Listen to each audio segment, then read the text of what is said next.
Amen. Now, this pandemic, to me, mirrors the Egyptian plague in the book of Exodus. I mean, like nothing I can compare it to as I look at the parallels to this plague and what I see happening in Egypt with the children of Israel when they were coming out of Egypt. This plague mirrors almost identically, the way I look at it, the plague that was in Egypt. Now, let me just give you some things. The first thing I want to point out is that when this plague first hit, it didn't start with the death of people. There was an attack on the crops. And I was listening at the farmers today on the news talking about how that they've got the product and that the people need it, but they don't have any way to get the crop out of the field to the marketplace. So the crops are dying in the field, and if they don't get them out of there soon enough, then they're already starting to discuss a shortage in food because these crops that are in the field that they can't get to the marketplace. So not only is the pandemic attacking the people, there's an attack on the fruits and the vegetables and the crop. Okay, then I saw another clip today where they're getting ready to slaughter 1.5 million hogs because they got all these hogs that were ready to go to the slaughterhouse to be turned into food to put in the stores. And the stores are closed and all the markets are shut down. So they got all these hogs stacked up, and then they've got another shipment of new hogs coming in. So now they're saying they're going to have to slaughter 1.5 million hogs trying to get what they have already out of the way so the next crop can come in. So there's an attack on the fruits and vegetables. There's an attack on the meat and the poultry. You guys heard about Tyson's. Tyson mostly does chicken and things. That they're closing down all of their things. So there's an attack on the people. There's an attack on the crops. There's an attack on the meat. And then the last thing I want to talk about, some of the states now, I know Iowa, and they're saying possibly Texas also, they're now saying that if you are ordered to come back to work, whether the virus is gone or not, whether you think you're going to get sick, if you're ordered to come back to work and you don't show up, then that's automatic you saying, I don't want the job or I quit. And if you don't go back, then they're not going to allow you to have unemployment benefits and things of that sort. So see, everything is geared around, and see, what people don't understand, the reason Pharaoh finally decided to let the children of Israel go out of Egypt, it was because when the crops failed and the animals started dying and then the babies started dying, it was destroying his economy. His ability to make money was being destroyed. So that's why he let the children of Israel go out of Egypt, because it was to rescue his economic system. So he gave them all. They gave them some stuff, and they sent them out. That's why the Bible said they left with the silver and the gold, because they gave them things and they let them go, which is what's happening now to keep the economy from falling all the way through. They're giving out money. They're giving out stimulus. They're helping all that. So all that's going on. This epidemic mirrors the children of Israel coming out of Egypt, and we all know, if you're a Bible reader, you know the end result of this. God set his people free. And I think we're entering into a season where this is going to be one of the seasons where the playing field is going to be kind of leveled out because of what's going on. And if we're ready and we're thinking smart, which is what I'm going to talk about tonight, if we're ready for this season, then it's going to be some doors open for us to step in economically into this season, and God's going to bring some people out of debt and poverty and lack and bring them over into prosperity and resources, and it's going to happen in a short span of time. So I wanted to kind of touch those things because I think all of that is important to where we're going and what we're doing, and I want you to have understanding. I'm not, on these Wednesday nights, I'm not preaching. These are empowerment sessions, but I try to keep you in tune with, sometimes when you say certain things, you're on certain subject, I know if I was you, my question would be, is this just something he's thinking, or he's getting this out of the Bible? Could this be what's on the mind of God? So I try to always give you a scriptural context for what I'm talking about without just preaching the Bible to you. And I'm a Bible guy, and I believe in the Word of God. I believe in what God says. But these are empowerment sessions. I'm not just doing these for those of us that are in the church. I'm now trying to help the community, and those of us that are in the community, those of us that are going to be affected by jobs laying off, those are going to be affected by shortage of money, those are going to be all the things that this pandemic is causing a problem with. I'm trying to speak to that and give us a reason to hope for tomorrow, because we know today what to do to prepare for tomorrow. All right, so that's I'm gonna say. So tonight, what I want to talk about is, I want to talk about starting and growing your own business. Now, I know the first question is, Apostle, why would you be talking about growing and starting a business when everything is shutting down? This seems like the wrong time to be talking about starting a business or growing a business when everything is in reverse. And if you're a short thinker, that sounds like a good equation. But listen at me. When this is all over, and the few jobs that are coming back open back up, those of us that can't find a job, or our company's not coming back, or our factory decided that they're going to reduce size, and this is going to leave just so many people in unemployment. I think the number now is like, 50 million that is applied for unemployment? Okay, so you can just look at that number and tell all of that's not coming back. So what you got to do is you've got to find or make a decision. What am I going to do when this is all over? When the jobs don't come back online and my money is funny, what am I going to do to continue to prosper and continue to make a living?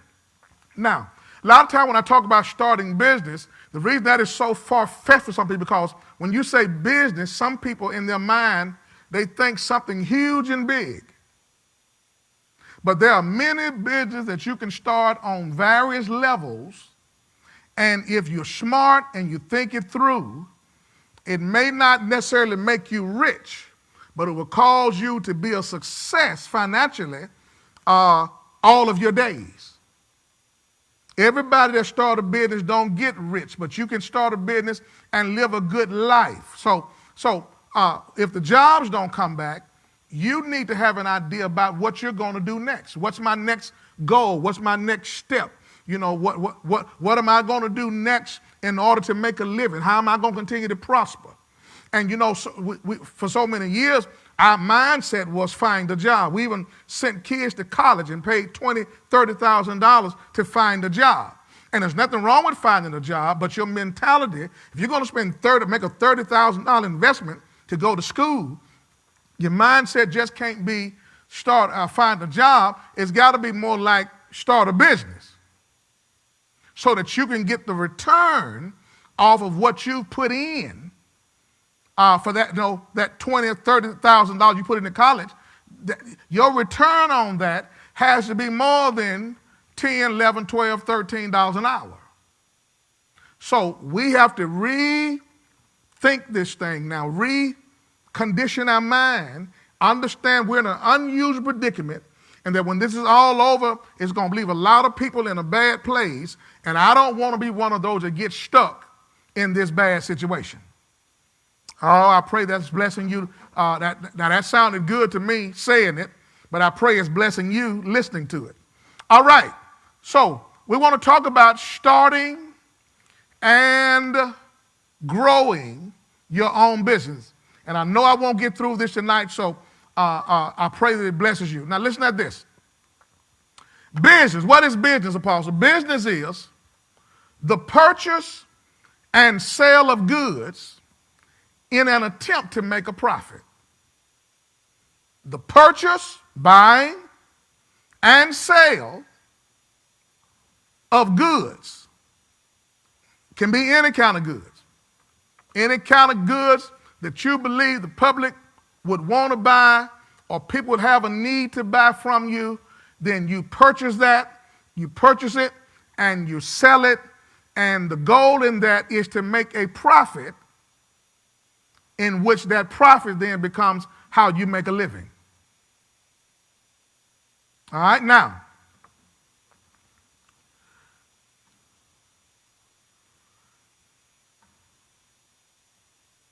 developing a plan.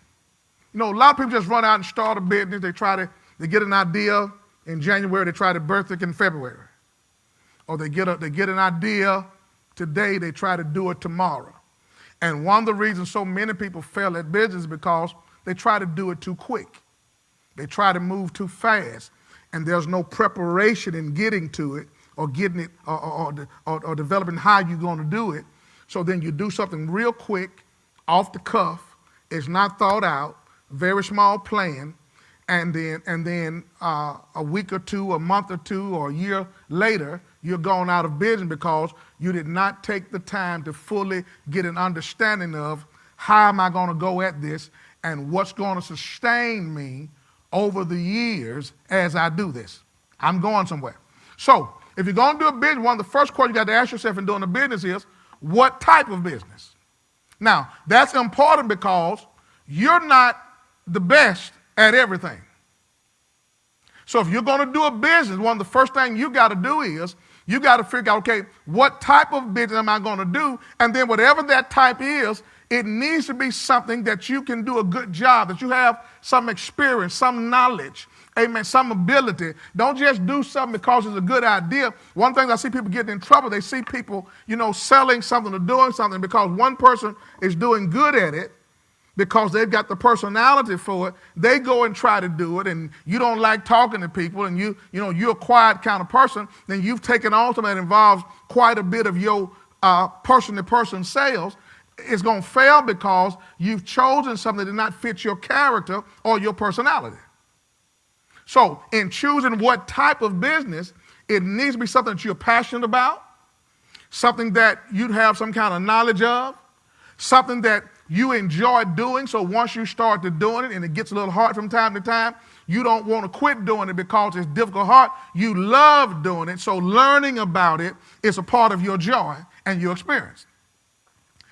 So the type of business. When you talk about types of business, you got retail business, you got wholesale business. Before you jump into a business, explore it and make sure it's really something you want to do. A lot of people go open for daycare, and that sounds good until you get 30 kids and they all hollering and screaming and they on your nerves. You figure this ain't what I want to do. This is not my passion. So you have to think these things out and really discover whether or not this is part of my purpose or this is just something I saw someone else do and I thought it'd be good for me to do too. So discovering the type of business that you desire is very, very important. Number two, all of this is on the developing a plan. Number two, if I decide to do this business that I've been dreaming about, what is it going to cost me to start this business? Now, when you started talking about cost, you're talking about rent, you're talking about electricity, you're talking about people that may have to work with you on it. You're talking about permits and signs. You're talking about everything is going to take in order for you to get started in that business. Everything, all of that becomes part of your startup cost. Everything I've got to buy. So I got to figure in my mortgage. I got to figure in my lease. I got to figure in the lights and what it's going to cost to get those turned on. I got to figure in what it's going to cost to get the place ready on the inside. All of this is startup costs. And if you don't already have this figured in, how you're going to do it and where you're going to do it, it will eat up a ton of money right off the bat. And if you didn't figure it in, and let's say you tried to start something with $10,000, by the time you get through doing all you need to open, you ain't got but $3,000 left. Well, you've set yourself up for a rough time at being successful because you've eaten up all your money in just getting open. So if you're going to start a business, you got to figure out what is the cost for me to start this business. And you have to count everything. And then after you count everything, you have to kind of estimate, because I've learned that I've rarely done a business plan that something didn't come up that I didn't originally factor in, so I have an overage just right off the bat. So you want to kind of overestimate. And I tell people, if you got a business plan, this figure that I'm on right now about what's it going to cost you to start business, that's where you want to start. You want to start saving your money, putting things aside, putting back money, so that if you got a vision plan, a vision idea, you got to start with making sure you got the capital, I'll talk about that later on, the money that you need to start that business. So it means if I got a business plan, I may need to cut back on the stores, I may need to cut back on the malls, I may need to cut back on eating out. This is money that's going into my business account because I have a dream and a vision of starting a business, and I've got to put some things aside and make ready for my vision to come to pass. Oh, I'm doing good. All right, you with me? All right, so what's it going to cost me? Now, next question is, this is all your development plan. What am I going to sell? What am I going to sell? What's my product? Watch this. And if I got a product, what's the difference between me selling it and the people that's already selling it? If I'm going to jump into this market, I'm going to jump into this business, if I'm going to jump into this, we'll just say this retail market, then what's the difference between me selling it and them selling it? And these are things you got to think out about. What's your strategy? What's going to make people buy it from you? And in order for them to buy it from you, there's got to be something that they perceive that you bring to the table that the other competition not always bringing. And then a lot of people always start with cheaper. But cheaper is not the right answer. Because if you're cheaper than everybody and you're buying at the same price, you're not making enough profit to stay open. So you can't always start with cheaper. You have to be better in some other way. You can find a product that's similar or different than everybody else, similar or different, that you can buy at a better price margin. I'll talk about that later on. Better price margin, so it allows you to sell it at a better price. That's one thing. But then, I tell people, look at things like, what are you going to bring in customer service that's better than them? How are you going to treat your customers? What are people going to feel when they leave your shop or they leave your store or they leave whatever you're doing? What's the impression you're going to leave behind? A lot of times we just open something, we go for cheaper, and then I've seen people, they've been open 3 or 4 days, and they're already cutting deals with people, hooking people up. Well, you can't, a new business, you need everything you're taking in. You can't start a business and the first week you're making hookups. It's a bad approach, it's a bad business plan, and it will put you out of business. If we're going to make it through the pandemic and then make it after the pandemic, our mindset has to change. Now, the jobs may not always be there, so I got to make the most out of the gift and the talent that God has given me so that I will have the tools to be successful even after this is over with. I'm going a little deeper. So I said, what are you going to sell? Who are you going to sell it to? Now, who you going to sell it to is important because what's going to make you leave my shop and come to yours? So hopefully you're finding something that is not being already served. A market that's not already, somebody's already in. Sometimes we just look and see somebody's making a little money doing something, selling some jewelry or some makeup. They say, well, I'm going to get in that too. Well, the market's already saturated. You already got, 50, 11 people selling it. That's not a number, but you understand what I'm saying? You already got 50, 11 people selling it, and you're just another person. You need to find something that brings a different niche, puts you in a better position, something that everybody's not selling. If you're going to sell the same product, you need to go to something that everybody ain't got. See, if I was going to sell jewelry, I wouldn't sell the jewelry everybody else is already selling. I'd find me a company somewhere that's got some unique gear that ain't nobody got. So in order to get it, you got to come to me. See, so it's not just about what you're going to sell, who you're going to sell it to.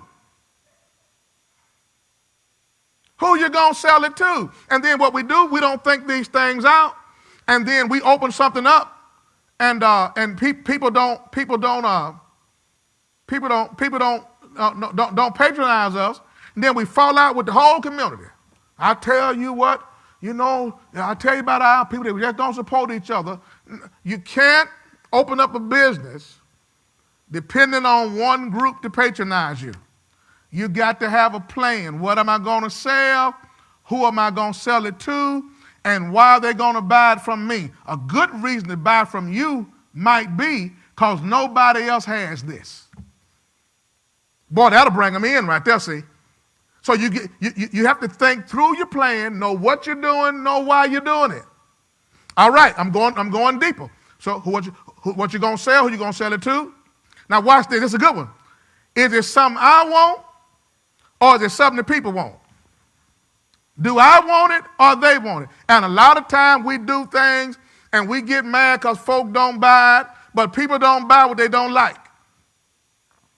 And a lot of business folk will go down the drain trying to make you look like something that you're not going to like. They show it to you this way and that way. You said, I don't like it. They said, well, look at this. This is different. You don't like it. And I don't care how much you try to make somebody like something they don't like it. So make sure what you're trying to get into is something people want. It would be a nice thing to ask them, do you think people would buy this? Before you go dump a lot of money into it, do you think you would you buy this? And if everybody telling you, nope, that ain't my style, nope, that's dated, nope, that's like the 70s, nope, then you better get you another product, because everybody's turning their thumbs down on it, and you just in it because you think it's a great idea, then you're going to get mad with all us when we don't buy it. You hear what I'm saying? Don't do that. People don't buy what you like. People buy what they like. You ought to write that down. People don't buy what you like. People buy what they like. And if you're talking about the black community, if we don't like it, we ain't going to buy it, and we don't care if it hurts your feelings. All right, that's good. All right, I'm moving on. Now, in your development plan, another question I want to ask you in your development plan is my city big enough for what I'm trying to sell? Now, you have to kind of know how people shop in your area, in your region, in your city. You have to know how your people shop. Now, what the price bracket, what the wage earning is, and kind of the price bracket people shop in. Let's say you bring in some clothing or something else, and it's $80 a pop, $100 a pop. Well, for some people, that's too expensive. And I know if you places like Mississippi, Alabama, we only got 2 or 3 what you would call mega cities. So everything else is kind of more on a mom and pop. Well, you go get and if the ladies are used to $30, $40, and you come in with $80, $90, $100, then you don't get patronized because they feel like the stuff you're selling is too expensive. So you have to make sure that when you're picking a product, it's a product that fits where you are. If not, you're going to overprice yourself out of the market, and people don't come to you and buy from you because you're too high. Am I making sense? So you have to make sure that if I'm going to go into business, if I'm going to step out on this, I need to make sure that there is a demographic market in my town, in my city, in the city that I'm going to do this in. There's a demographic market, amen, that will buy what I'm trying to bring. And it may be pretty and nice, but if it's too expensive for the wage earning in that area, people are not going to buy it. And then you're going to be mad and fall out with everybody because they don't buy it. You're going to think they don't buy it because it has something to do with you or just the way certain kind of people are, when really you're too high. At the same time, if you're in the right market for it and people are buying it, you don't want to be too cheap. See, that's the balance of business. Finding the right price range that fits your demographics that fits the people that's going to buy from you, and making sure you stay in that demographic range so that the people that come to you like what you got, and they feel like the price you're charging for it is on a fair level, a fair scale. I'm going a little deeper. Now, I'm still in developing a plan. These last two I kind of already talked about a little bit. I'm going to mention this again.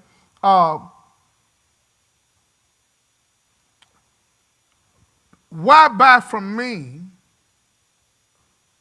Why buy from you rather than somebody I'm already buying from? I know what you think about this. It is hard for people. Change is hard. You'll never imagine how hard change is for some people. Changing hairstylists, changing barbers, moving, changing cities, changing states. You just think about some of the things that you have to change in your life and how you have to get geared up for it. Because change is tough. People don't like change. But if they feel like they're getting some benefit out of changing, it makes it easier for them to change. Now, this is one thing you have to start when you develop a plan for a new business. Understand that change may come slowly. When it comes to business, people don't change. It ain't like popcorn. People don't just ride by and see your store. That's where I'm going. Nope. You got a few people that are going to say, oh, I'm so glad so-and-so in town. You got to feel those. But most of the people, they change slow because they get used to going to a certain place, getting a certain thing that offers a certain product, and they're so comfortable that they're not even looked outside of that place for getting it.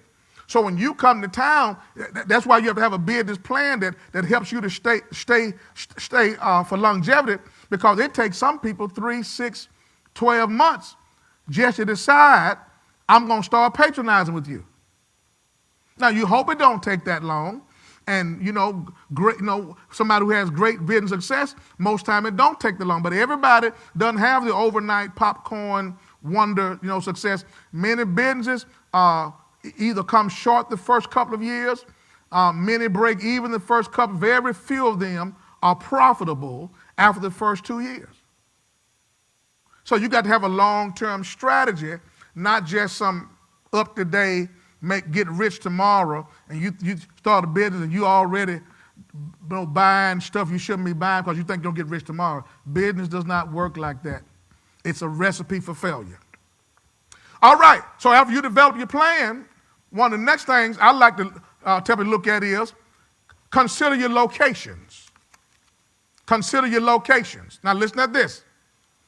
When I talk about location, what part of town would I like to be in? Now, that question will get you in trouble because all of you going to probably, if you ask me what part of town I would like to be in, you're going to say out by the mall or over where it's happening or over where the traffic is.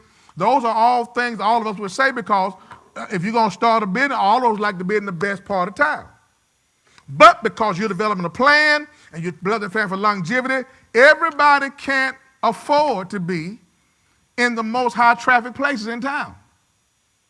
So you got to think, okay, if I can't be in the number one place, okay, then what's going to be my strategy? All right? Second question I want to ask you is, what part of town can I afford? First question, what part of town I'd like to be in. Second question is, what part of town can I afford to be in? And what you're going to find out is, unless you got deep pockets, unless you prepare for this over a long period of time and you already got the money there, there's always a gulf between where you like to be and where you can afford to be. And a lot of folks will jump on up here where they like to be, praying for a miracle. And then when the miracle don't happen, they consider where they should have been. But it's better you have to factor all these in. Can I find a location that's not exactly where I want to be, but it gives me a decent amount of traffic where people can see my bids and patronize me, and even though it's not the prime spot, it's a good location where I'm going to have good traffic, and I have the potential of getting customers to stop, patronize me, come in, and possibly buy goods from me. Where I like to be, where I can afford to be. All right? Now, watch this. Third question is, will the part of town that I can afford to be in work for my business? Now, if you do that, you say, you know what? The part of town that I can afford to be in won't work for me. It's time for you to put the brakes on. Paul, before you spend any more money, stop. Because I've looked at where I like to be, where I can afford to be, and I've made a decision that the part of town I can afford to be in won't work for me. Well, if it won't work and you can't afford to be where you like to be, you need to put the brakes on, because something else now has to happen, and that may take you a period of time. Something else has to happen so that you're in a place where you feel like will work for your business. Don't just go on open the business in a place you feel like won't work because you eager to tell folks you got a business and get started. It's a trap that a lot of business, sometimes you put out to people you're going to start a business and you built up so much anticipation till your pride won't let you put the brakes on. But I'm telling you, if you've determined that where you're fixing to go won't work, put the brakes on, shut that car off, and go back to the drawing board. Because you don't want to keep throwing a lot of money at something and you're saying up front it's not going to work. Eat your little pride. Amen. Tell folk, tell people the truth. It was going to be too much overhead and I'm rethinking my strategy. I'm still going to do it, but I got to figure out where I'm going to do it. And sometimes you just give it time and wait. You'll find the ideal place that fits your budget. But it's like when you go buy a car. If you're in a hurry to buy a car, you're never going to get a good deal. The people that get the best deal when they buy, and I know what I'm talking about. I spent most of my young life selling automobiles and mobile homes. I know that. If you're in a hurry, you're never going to get a good deal. The people that get the good deal, there's people who know how to go look. If it ain't where they need to be, if it ain't fitting the budget, they willing to go home and sleep on it for another week and let the dealer call them and say, we told you a car last week and you didn't come back to get it. You tell him it ain't too high. And then when he see you ain't going to buy it, he start negotiating. Well, if I can get you down to $350, and you know all the black folk, we love $350. We love $350. When he said, can I get you to $350? You said, if you can get me to $350, I'll buy it. It's over. That's the mentality you have to have about business. I'm going to do this thing. I'm going to do it right. So I'm going to take my time. Are y'all hearing what I'm saying? Now, a lot of times when you're starting a business, and this is just in today's society, this hasn't always been true. You don't always need a building. Man, there are so many businesses today that are making it, doing it online. Online business, you ain't got to have no big warehouse. Online business, you ain't got to you don't have no lease every month. Online business, you might have your stuff stored in a garage or a building you bought that's set behind your house. That's where you start. So you're paying no stocking fees. Every business don't fit online. See, every business doesn't fit online. Then, but some business, there are some business you can do. You can put your website up. You can advertise the good. The people pay you for it on your website. You buy it from the guy you buying it from off of his website and give him their shipping address. Boy, that's good.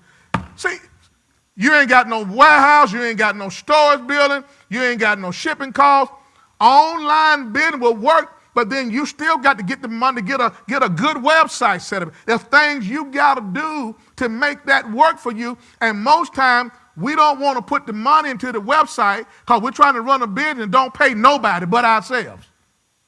If you run the business, you're doing everything. You're doing the input, you're doing the taking out, you're doing the buying, you're doing the selling, you're doing the counting, you're doing your deposit. You tired. You're wore out. So you might have to pay somebody to manage that website. And if you got it up and you pay them every month, you can get a good price for 12 months. Put on a website. You ain't gonna change stuff that much in a month's time, no way. So let's say he do an update once a month, and they give you a fee for updating once a month. That's the way you go. If your business will fit a lot of clothing and electronics and stuff like that, you don't need no big building. You need a website that's banging, a website that looks good. And people go there and they buy from you, and you got a little overhead. And if you don't make a lot this month, you're doing it out your living room, so it doesn't make no difference. If you make a whole lot, hey, I'm getting closer to where I want to be. Oh, that's good to me. A lot of people at home, a lot of people do at-home business. You know, some of you got furniture in your living room that you don't set on until guests come. You get that front of the living room and put your business in that front room. Now, the only thing I'm going to say about doing the business in your house, everybody's house not suitable for doing no business. A lot of people, their house is not conducive to starting a business.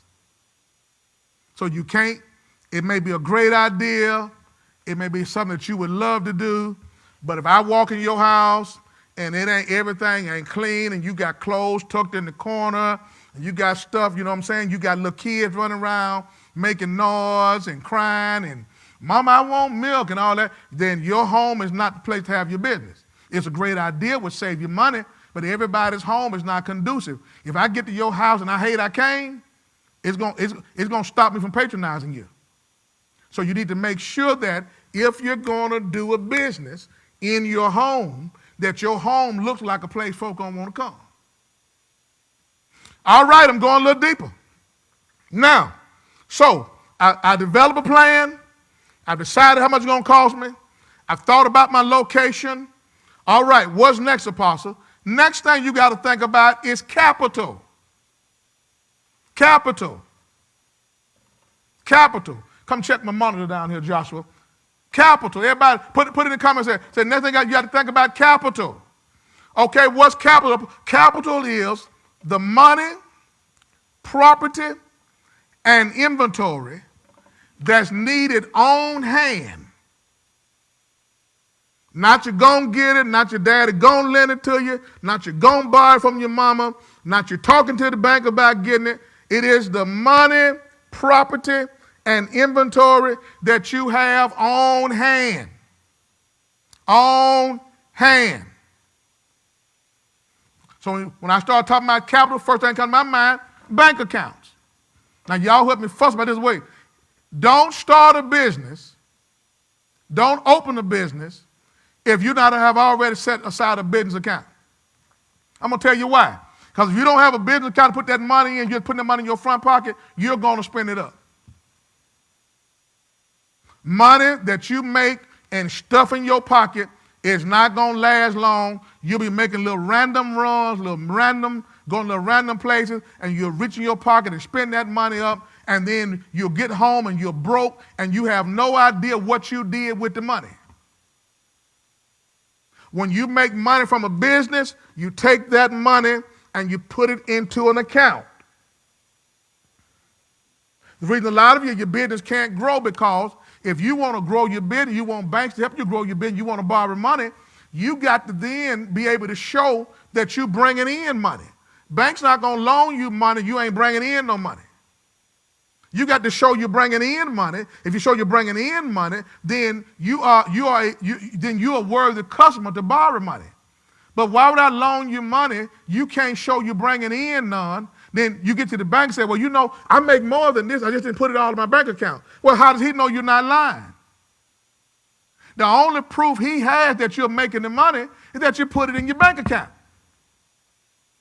And you have to decide, I'd rather grow my business and get my business to where I want it than just cheat on my income tax.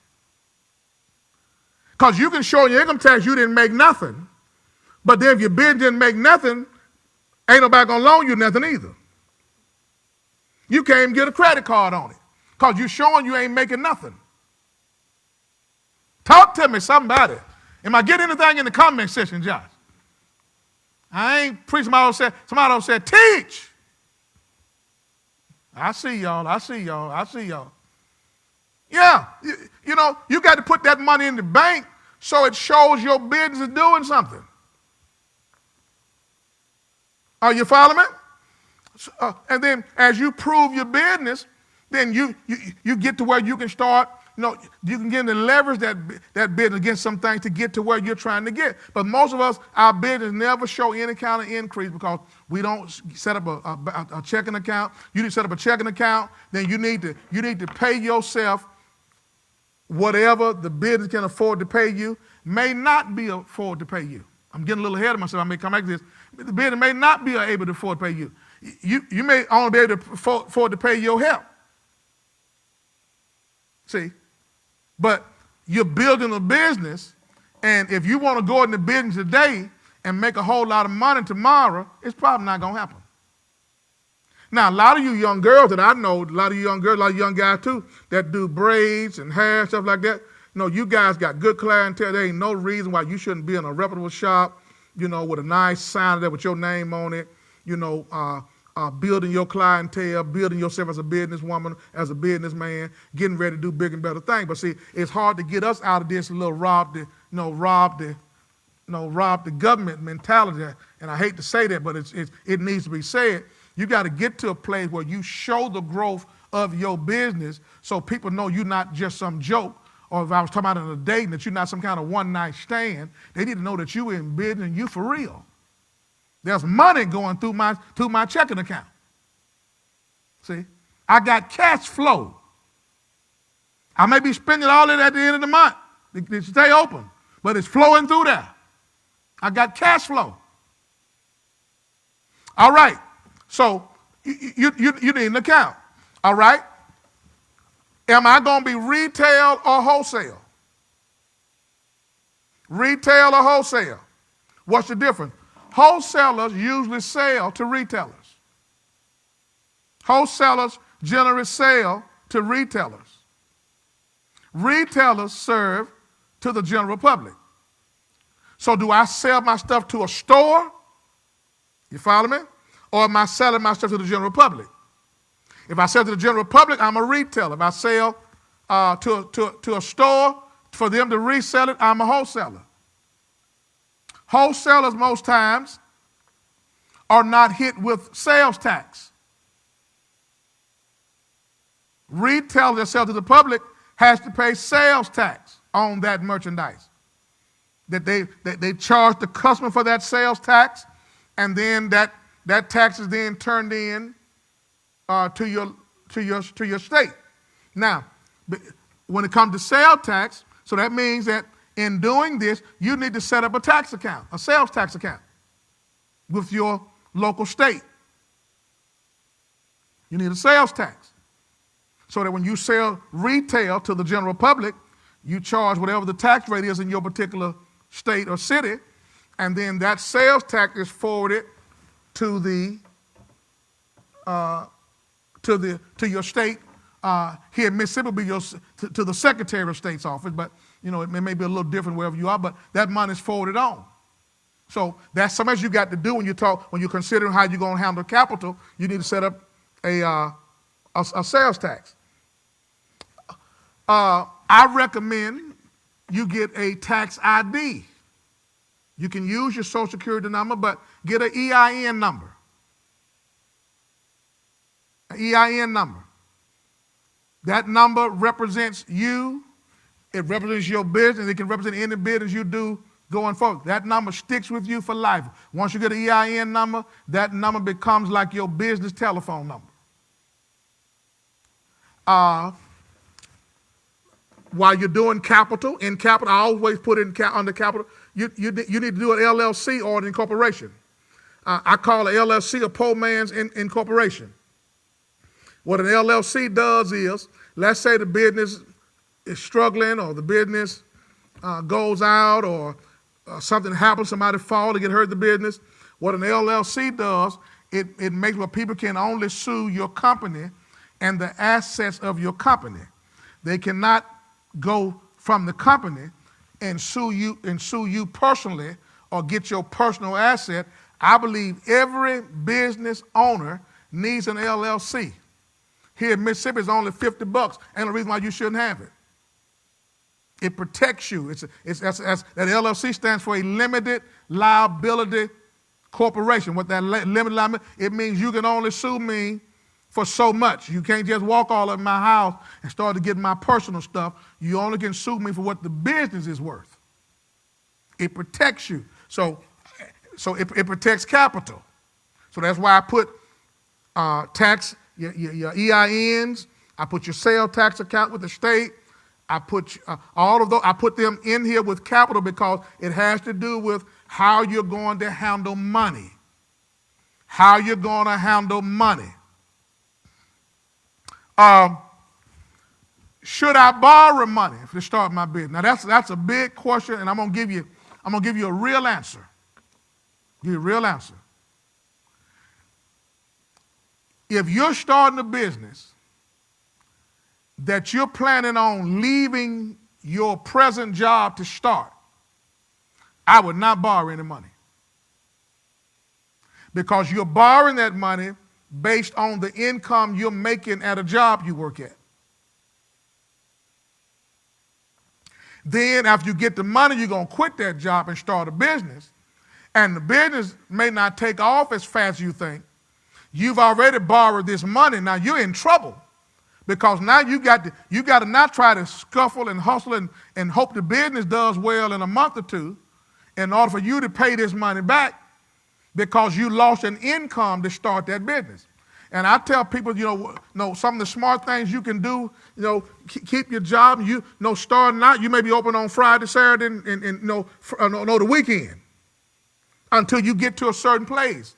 But I advise against, unless you already got a good stash of money in the bank or a good stash of money set aside, I advise against quitting a job, starting a business, and hoping that the business takes off fast enough for you to pay for everything you got to pay for. That is a recipe for failure. That is a recipe for failure. Don't do it.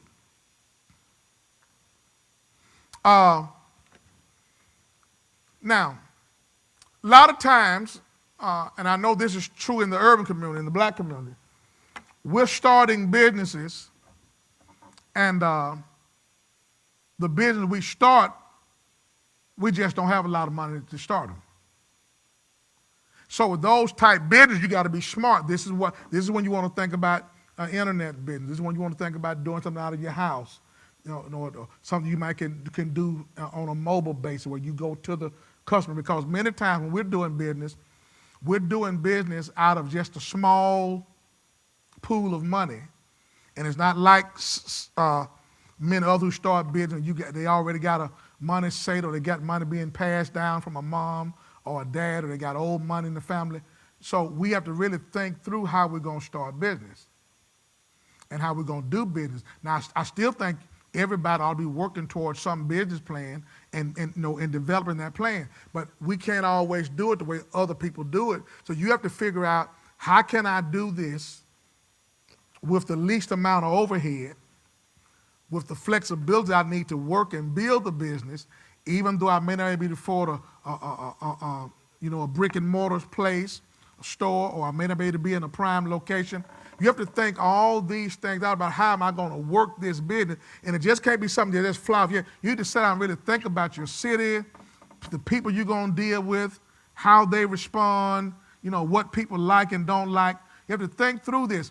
There are ways to start legitimate businesses without getting into a whole lot of debt, without having a whole lot of money. But you have to take your time and think through it. You have to ask questions. You have to talk to people who've done it, talk to people who have some kind of wisdom or knowledge in it. If you just rush in it, I'm telling you, most businesses fail because adequate preparation was not taken ahead of time. I'm going to say it again. Most businesses fail because adequate preparation was not taken ahead of time. The second reason business fail, not enough capital. You run out of money. I did as long as I could with what I had, and I struggled and strained. But anytime you get to where you're just putting money in, putting money in, putting money in, putting money in, putting money in, and there's no money coming back, you're not in business. You're in a graveyard. I'm going to back up and say it again. Anytime you're just putting money in, putting money in, putting money in, putting money in, and there's no money coming back, you can call the business you want to. Business is about selling, buying and selling. You ain't doing no selling. You're not in a business, you're in a graveyard. Cover that casket up and live to fight another day. All right, I'm almost done for tonight. I ain't going to get but so far tonight.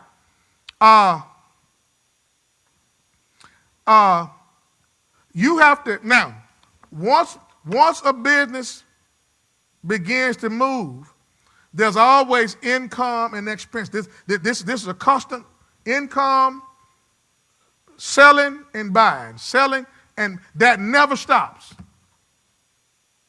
So you talk about capital, you're not just talking about what you got in the bank and what your inventory right now. You got to be able to look down the road and kind of estimate at, what am I going to need to buy on a monthly basis, and how much I need to sell on a monthly basis. You got to add up everything you spend on a monthly basis, so you can come up with, okay, so every month I've got $800. We'll say $500 for my lease. I've got $200 for my utilities. I've got a $300 budget for buying clothes. That's $1,000 a month. Okay? Then you said that my average sale is $50. The average amount I sell every month, average sale I sell to a customer is $50. So then my total overhead for every month is $1,000. My average sale is $50. I divide 50 into 1,000, and it'll tell me the minimum amount of people I need to sell this month just to break even. That's how many folk I got to sell this month in order to break even. That's what that number's going to tell you. And when I say factor in I'm talking about everything, lights, water, eating, whatever you do every month, you got to put all that into one ball, multiplied by how much your average sale is.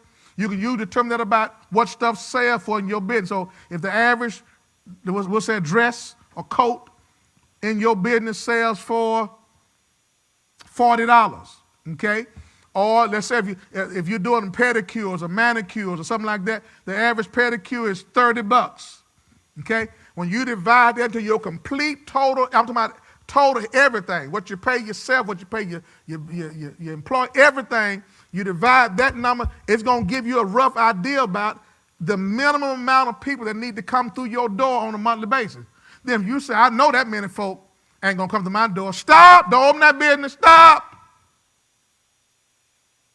You got to rethink the plan. See, we get an idea and just run, and if you don't think through it, you're setting yourself up for failure. Let me tell you something. When something starts going down the tube, you can forget about getting any help with it. Ain't nobody going to put no money in something that's drowning, going down the tube. So you have to stop and live another day and fight, but don't just keep dumping money into something that you've already figured won't work. See, all this has to do with starting and growing a business. Then if you don't do this up front, you jump out there, and by the time you know that you're sinking, it's already too late. Let me see if I'm going to stop there. I may stop there tonight. Now, I know after what I've said, I know there are some questions out there. I know some people that got some things on their mind. I'm going to come back next week, and I'll talk a lot more about growing a business. I'm going to stop there today. Everything I shared today is more in the lines with starting a business, getting it going, things to think about getting it off the ground. So I'm going to stop there today. But I want to open up my, let's see. Next week, I'll talk a little bit more about employees, price margins, winning customers, growing your business. Those will be things I'll cover next week. Everything I covered today, though, mostly covered trying to start a business. I'm gonna say one more thing. I'm gonna talk about one more thing while we open up the phone lines. If you don't have no questions today and you're trying to start a business, these are tidbits out of a course I do. I do a 2-day course called Peak Development, and I usually charge $99 per person for this course. And I'm giving a lot of this away today for free because I believe this is where our community is. And I'm trying to put some things on our minds that are going to bless us as a community, because when all this pandemic is over and the bank started trying to get their money back, I don't want us to be the ones on the blunt end of foreclosures, car repossessions. You know how it gets sometimes. So I'm trying to get us ready for where I believe the world is going. I don't believe all the jobs are coming back. I don't believe we're going to recover from these 50 million people who are on unemployment. I think we'll have some recovery, but I think this is a paradigm shift, and there are some things that are not coming back. And you have to plan your future right now as to what you're going to do to survive and to stay prosperous. The last thing I'm going to talk about is one thing you need to consider when you're starting a business: how am I going to advertise or promote this business? Phone lines are open, 888-598-5683, 888-598-5683, or 601-553-8105. When you call in, please turn your phone or your computer down. Listen through your phone. Don't listen. When you live stream like this, I'm just a little bit behind what you're hearing online. I shoot them a little bit ahead. So when you call in, I'm already ahead. So I'm going to go to the phone line in just a moment. So if you're on the phone, just hold. I'm coming to the phone line in just a second. But how am I going to market, advertise? There's a lot of free advertisement out there. You know, there are certain papers, flyers you can put out. You know, word of mouth, talking to people. That's always a good way. Social media. Facebook has one of the best platforms. You're getting it for advertising. It's not very expensive. You reach a whole lot of people. Particularly if you got an online business, the social media sites have great, I'm talking about super platform where you can put in the kind of people you're trying to reach, the kind of stuff they wear, what you're selling, and that thing will go and find the people who like what you got. And most of you are on Facebook because you listen to me right now. So most of you are on Facebook. You have to find a way to learn how to use those platforms.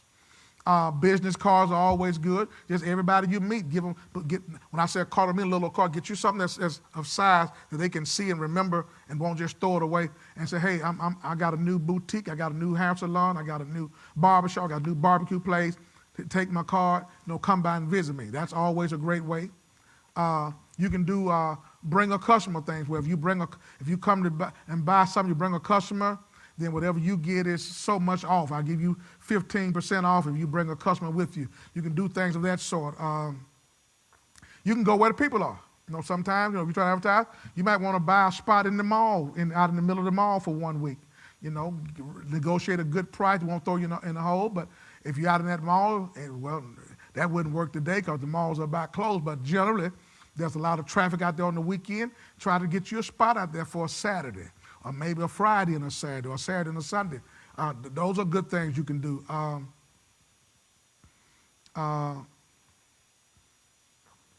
Talk. If you got a business, talk about it. You want folks to patronize you, talk about it. You want people to buy from you, talk about it. If you talk about it, other people will talk about it. And before you know it, you've got people who are proud to talk about it. All right. Phone lines are open. 888-598-5683, 601-553-8105. I'm going to give just a few more minutes if anyone has a phone call, anyone have a question about what I've talked about tonight. I've got somebody, Joshua? My screen's out. Okay, I've got a call. Give me 1 second. I've got a question. Yeah, you can do that. I've got a screen here in front of me, and it's kind of giving me a little trouble here right now. But he told me I've got a question on my screen, so I'm going to field this question, and hope I can help you with it. If you really been blessed today, if you really think this is good information, please, will you like the video and share it with somebody? Like it and share it. Like it and share it. Like it and share it. Share it with your friend, your family, people you know that are trying to get into business. Okay, what's that question, Josh?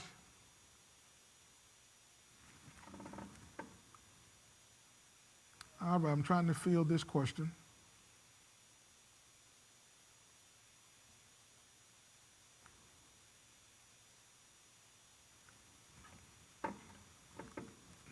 Is it better to use an EIN versus your Social Security number?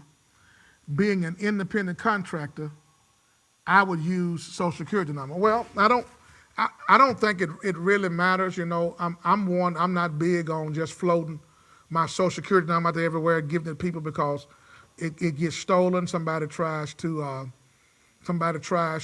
steal your ID.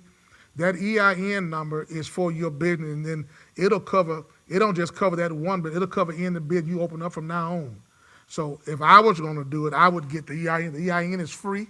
You call the IRS, or you can go. Well, actually, you can go online and do it.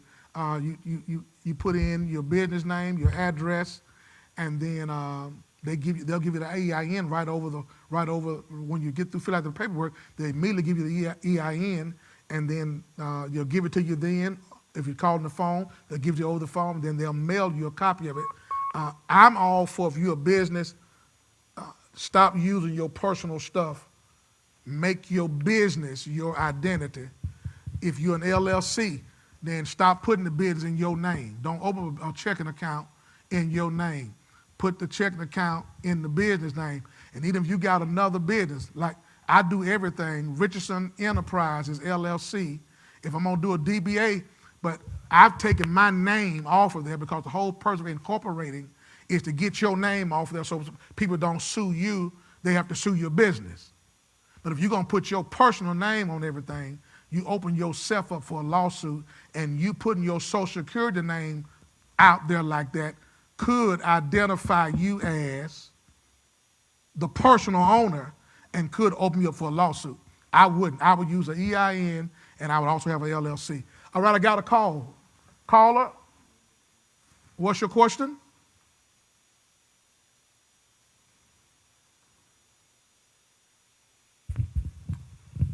Caller, what's your question? Ask your question, please. Yes, I was wondering, what do you think, as an employer starting out, being an employer, what a good wage would be other than minimum wage? Okay, thank you for your question. Her question is, as an employer, what would be a good wage other than minimum wage? And that's going to vary for everybody. You're going to have to, part of it was just talking about a few minutes ago about your capital.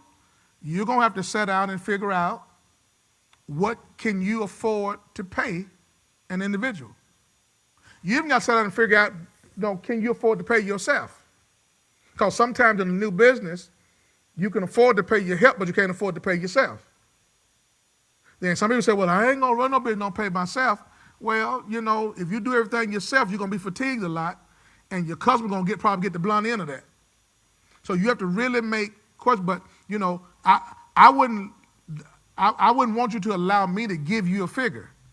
You need to figure out what I'm bringing in, what I got going out, and what can I afford to pay this person on a regular basis that's going to be fair to them and fair to me. That's where you got to look at that. All of that is something you have to figure out when you're doing your business plan and figuring out how, if you're already open, you're trying to think about bringing somebody in. You got to sit down, don't just hire somebody. You got to sit down and think about, what can I afford to pay this person I'm bringing in? And all that's mathematics. You got to sit down and figure that out.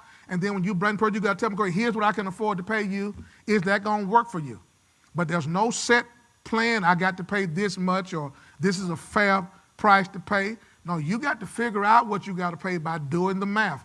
Here's what I owe them for rent. Here's what I owe for light and water. Here's what I owe for this. Okay, so if I get an employee, I'm going to owe them this much a week or this much a month. And when you figure those numbers, it brings you to the place of knowing what you can afford to pay somebody.